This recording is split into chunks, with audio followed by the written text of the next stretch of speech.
और 84 कोस ब्रजमंडल का जो क्षेत्र है, इसमें ठाकुर जी सब जगह नंगे पैर दौड़ते हैं। आप कामा चले जाइए, कामबन गए आप लोग? कामबन में ठाकुर जी की वो भोजन थाली की जगह है, कहीं कोई लीला स्थली है कि नहीं है?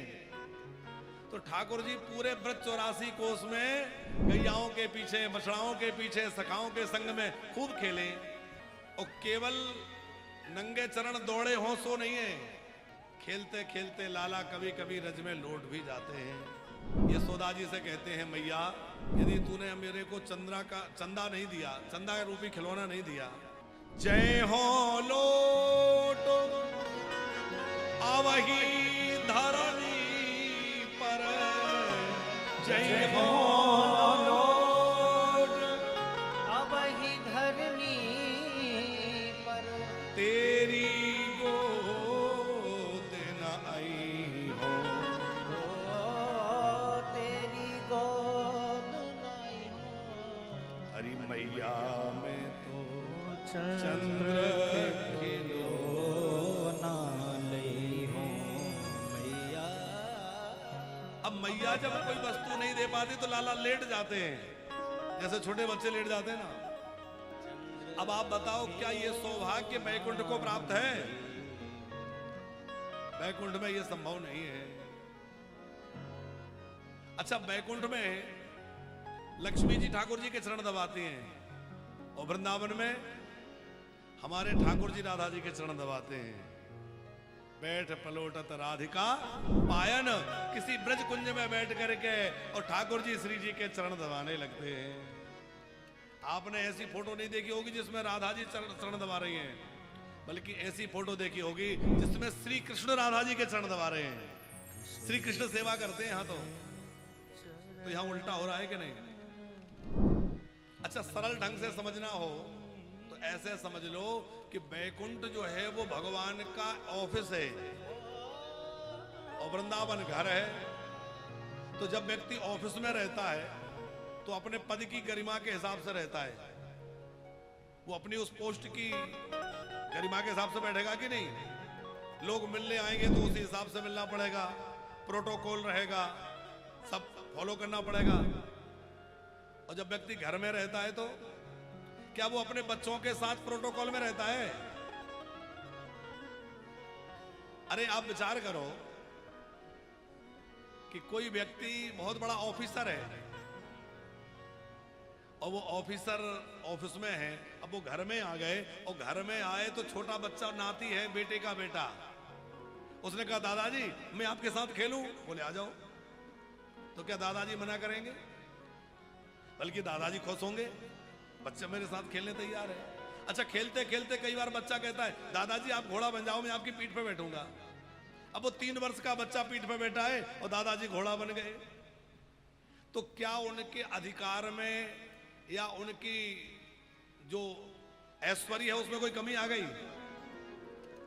अधिकारी जहां है वहां अपनी जगह अधिकारी है। अब घर में तो घर जैसे ही रहेंगे, बच्चों के साथ खेलेंगे, बच्चों के साथ खाएंगे, बच्चों के साथ बैठेंगे। कन्हैया ग्वालों से लड़ाई झगड़ा भी करते हैं, झगड़ा भी होता है, उनके साथ खाते भी हैं, उनके साथ खेलते भी हैं, उनके साथ बड़ी मधुर मधुर लीला करते हैं। इसलिए गोपियां कह रही हैं, जयति तेधिका जन्मना प्रजा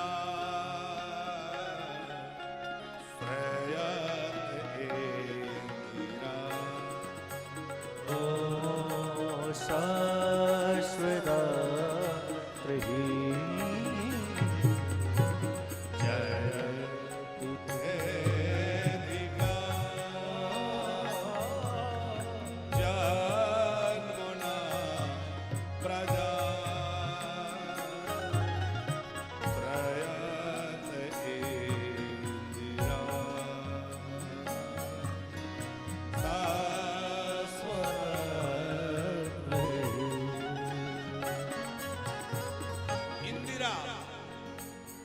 भगवती लक्ष्मी। लक्ष्मी जी का एक नाम है चंचला। चंचला क्यों? बोले एक जगह स्थिर नहीं रहती, ये बड़ी चंचल है। चंचला नाम है कि नहीं? पर वृंदावन में जब आई तो आप कभी बेलवन गए होंगे, यमुना पार। बेलवन में लक्ष्मी जी स्थिर होकर के विराजमान हैं। वहां तो मालकिन बनकर बैठती हैं, यहां तो सेवा करने के लिए यहां के पुष्पों की सुगंध बनकर, ब्रज के पुष्पों में सुगंध बनकर,